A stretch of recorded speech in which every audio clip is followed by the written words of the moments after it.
Hacia ahí toda la cultura coreana, más precisamente la comida. ¡Qué rico! Bueno, muy bien, señoras y señores. Estamos con Nico Luca. ¿Cómo le va? Buenas tardes. ¿Cómo anda, Daniel? ¿Qué vamos a presentar? ¿Qué vamos a ver?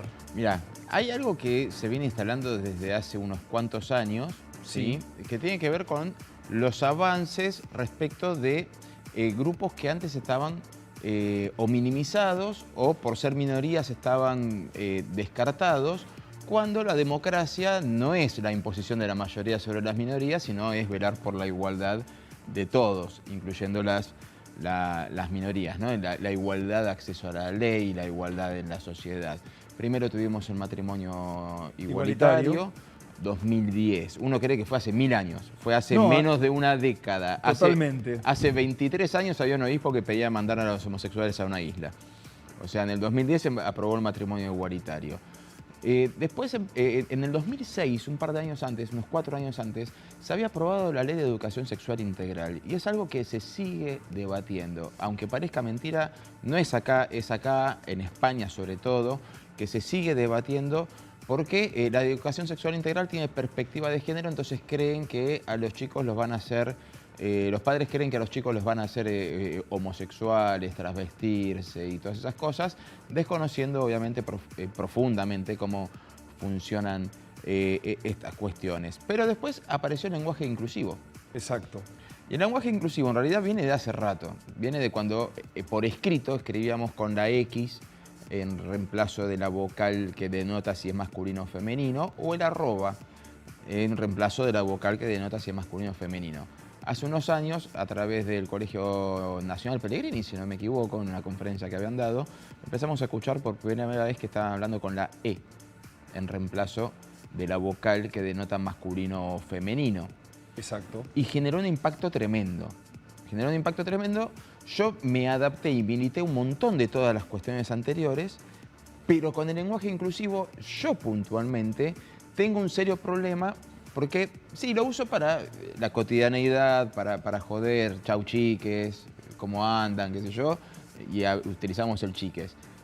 Pero como una persona que se dedica a la gráfica, que me dedico a escribir, es que todavía me cuesta entender cuál es la necesidad, y por eso es que me parece muy interesante el libro que publicaron las escritoras y licenciadas en letras, Valeria Sardi y Carolina Tosi, que abordan esta temática puntualmente y desde un punto de vista que te puedo asegurar que es un punto de vista totalmente desmilitarizado, por llamarlo de algún modo. O sea, no es que te terminas de leerlo y decir vamos a hablar con lenguaje inclusivo o vamos a ir en contra del lenguaje inclusivo.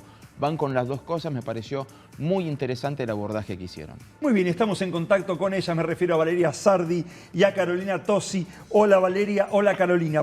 Valeria es la de pelo corto, me dijeron, acá tengo anotado, ¿eh? Y Carolina, pelo largo. ¿Es así? Es así. Por el pelo, por el pelo. ¿Cómo les va, chicas? Acá con Nicolás las saludamos. Buenas tardes y muchísimas gracias por atendernos. Buenas tardes. Hola. Bueno, lenguaje inclusivo. ¿A qué llamamos lenguaje inclusivo? Algo nos estuvo contando, pero a quien está por primera vez, sobre todo la gente por ahí grande, dice, ¿qué es esto del lenguaje inclusivo? Algo que ya las nuevas generaciones vienen con mucha polenta, por decirlo de alguna forma. Bueno, para empezar habría que diferenciar lo que es el lenguaje no sexista del lenguaje inclusivo. Bien. El lenguaje no sexista, como bien decía Nico, bueno, no son movimientos nuevos, sino que hace mucho que están. El lenguaje no sexista más o menos data o empezó con los movimientos feministas de los años 70, luego se consolidó en los años 90 con diferentes guías, ¿no?, del lenguaje no sexista, y ya hacia el 2000, empezando y un poquito más entrado en esos años, comenzó a forjarse lo que sería el lenguaje inclusivo. El lenguaje no sexista busca mostrar a la mujer, visualizar a la mujer teniendo en cuenta que estos grupos manifiestan que el lenguaje español es sexista, ¿sí? Entonces, con estas marcas en masculino genérico no se visibiliza a las mujeres. Entonces, por eso se proponen estrategias como los desdoblamientos, ¿no? El todos y todas, el uso de barras, ¿no?, en la escritura. Ya el lenguaje inclusivo lo que pretende es romper con el binarismo existente en la lengua, es decir, femenino-masculino.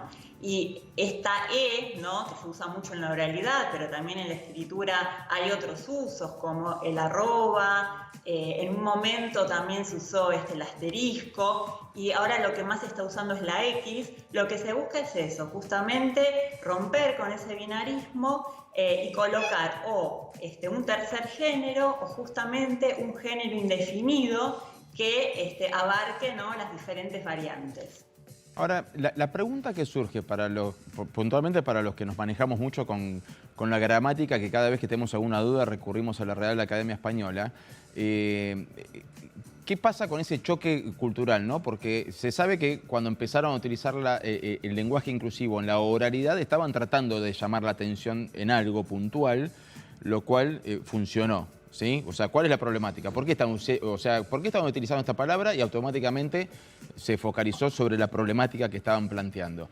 Ahora, ¿qué pasa este choque con la Real Academia Española que dice que las lenguas no se pueden imponer, sino que van fluyendo y desarrollándose?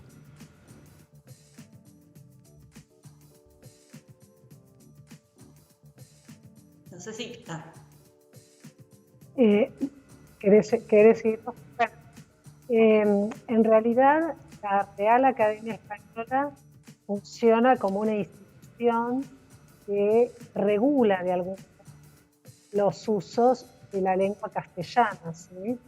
Ahora, nosotros habitamos el sur argentino, donde tenemos también nuestras propias marcas, digamos, de variedad rioplatense, podríamos decir. Entonces ahí habría otras instituciones que si debieran regular la lengua, no sería la RAE, ¿sí?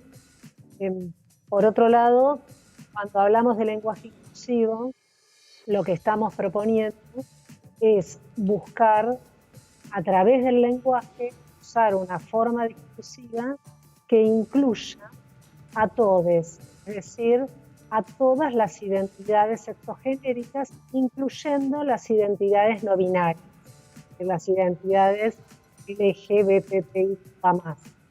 Es decir, que ahí esta cuestión de la regulación de la RAE, digamos, en principio discutirla, ¿sí?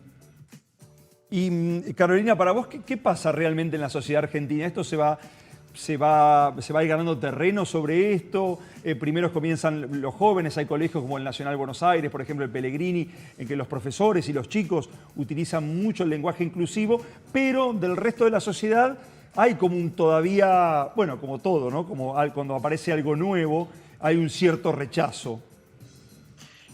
Mira, Dani, a mí lo que me parece es que no se puede, digamos, evitar hablar del tema porque ya entró a diferentes ámbitos, ¿no? A las aulas de los secundarios, a las universidades, a los terciarios y después en diferentes ámbitos sociales. Yo lo que planteo justamente es esto de que no se puede hablar de un cambio lingüístico todavía porque no es un cambio, o sea, no es un uso que todos lo empleamos, ¿no? Sino que para ver, ¿no?, si se produce este cambio vamos a tener que esperar unas décadas. Por ahora es un fenómeno que se da a nivel discursivo, es decir, los hablantes buscan con determinadas estrategias, determinados mecanismos, producir un efecto de sentido, ¿no? Que en este caso sería romper o mostrar, ¿no?, esta disidencia con el binarismo. Lo que planteamos justamente en el libro es que lo interesante es que se abre el debate. Es decir, que ya que se hable, ¿no?, de la lengua, que haya espacios cada vez más propicios en la sociedad, en la escuela, no específicamente, de que podamos reflexionar sobre los usos de la lengua, sobre qué lenguas usamos. Esta pregunta, bueno, reciente que nos hicieron sobre las academias, bueno, ¿qué rol cumplen las academias? cómo funciona la normativa, porque nosotros justamente en nuestra formación tuvimos una formación muy normativista, ¿no? Entonces, bueno, a ver cómo va desarrollándose esta controversia entre norma y disidencia. Bueno, cómo juega ahí, que ojo, ya no es solamente los jóvenes, sino que ya cada vez se está abriendo más a diferentes niveles sociales, de edad y también regionales, porque si bien puede ser que al principio era un fenómeno por ahí de la ciudad de Buenos Aires, cada vez se está extendiendo más, y eso lo notamos con Valeria en las entrevistas, ¿no?, que hicimos para el libro. Ahora, Valeria, hay algo que a mí me ha llamado la atención, y es que el idioma castellano es tan rico que cuando uno aborda otras lenguas se encuentra con que no hay mucha distinción de géneros al momento de hablar, que son lenguas mucho más simples y que casualmente coinciden con idiomas donde hay mayor igualdad también de género en la sociedad. ¿Se ha hecho algún estudio sobre cómo impacta realmente en la identificación de las minorías que se los incluya en esta forma de hablar? No entiendo tu pregunta. Me refiero a que hay países que tienen idiomas con muchos menos, casi sin diferencias de géneros al momento de hablar, que tienen que aclarar puntualmente sobre quién están hablando, y casualmente coinciden con países muy inclusivos en su sociedad, en su conformación social. En el respecto de los países de habla hispana, ¿se han hecho estudios para ver cómo impacta psicológicamente en las diferentes minorías o las diferentes expresiones sexuales o de género el tema de que se los incluya al hablar con la E? A ver, no podría decir si se hizo estudios psicológicos porque no es mi disciplina, ¿no? Nosotras en el libro y el trabajo que venimos haciendo en la investigación, trabajamos, bueno, en mi caso desde los estudios de género, vinculado con la formación de docentes, y en el caso de Carolina, viene desde el área de la lingüística, ¿sí? Ahora bien, desde los estudios de género sí se ha trabajado fuertemente y se ha analizado no solamente acá en países latinoamericanos, sino en europeos y en Estados Unidos, acerca de cómo. Yo no hablaría de minorías sexuales, tampoco de expresiones sexuales, hablemos, digamos, de identidades no binarias o de identidades LGBTIQA+, ¿sí? Porque justamente la idea es poder visibilizar a todas las identidades no binarias y no usar el término diversidad, minorías sexuales, que está de algún modo volviendo a invisibilizar, ¿sí? Justamente, y esto es interesante, cuando trabajamos o intercambiamos con personas que pertenecen a colectivos transfeministas o a los colectivos de las militancias trans, travestis, LGBTI+, cómo resaltan y retoman fuertemente cómo el lenguaje inclusivo les está incluyendo, ¿sí? Creo que justamente como lo ha trabajado expresamente Judith Butler, la teórica queer norteamericana, el lenguaje es identidad, y el lenguaje justamente cuando usamos el lenguaje inclusivo estamos visibilizando e incluyendo a todos, y en este caso a las identidades no binarias que no se sienten representadas en el binarismo de género masculino-femenino. Carolina, para ir cerrando, ¿dónde podemos conseguir el libro? ¿Ya están en todas las librerías? ¿Lo podemos ya leer? Porque realmente es muy, muy interesante. Yo ya lo leí. Muy bien. La verdad, sí. No le voy a decir préstemelo porque queda feo, lo tengo que comprar. No, los libros se compran. Los libros se compran. Y si se presta hay que anotar, ¿eh? Es muy, muy, muy interesante. Realmente me gustó mucho. Pero bueno, ¿dónde se consigue? Ya está en todas las librerías. Bueno, gracias Nico por tu lectura y por favor. Entusiasmo. Sí, se puede conseguir en todas las librerías, es de Paidós, así que tiene mucha llegada en todas las librerías y también se puede comprar en versión digital.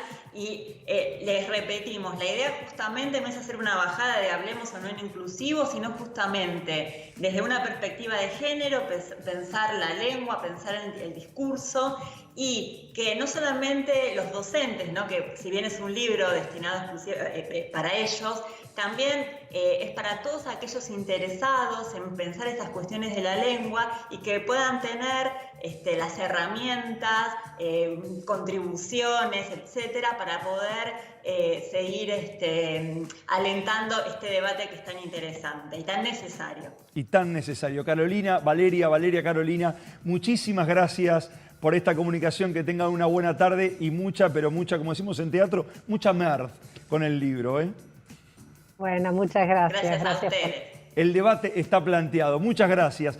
Muy bien, señoras y señores. Nico, si te parece, nos vamos a una pausa. Siempre me breve, parece ya bien. volvemos con más Hoy Nos Toca acá en el canal de la ciudad. ¿Me traes un cafecito?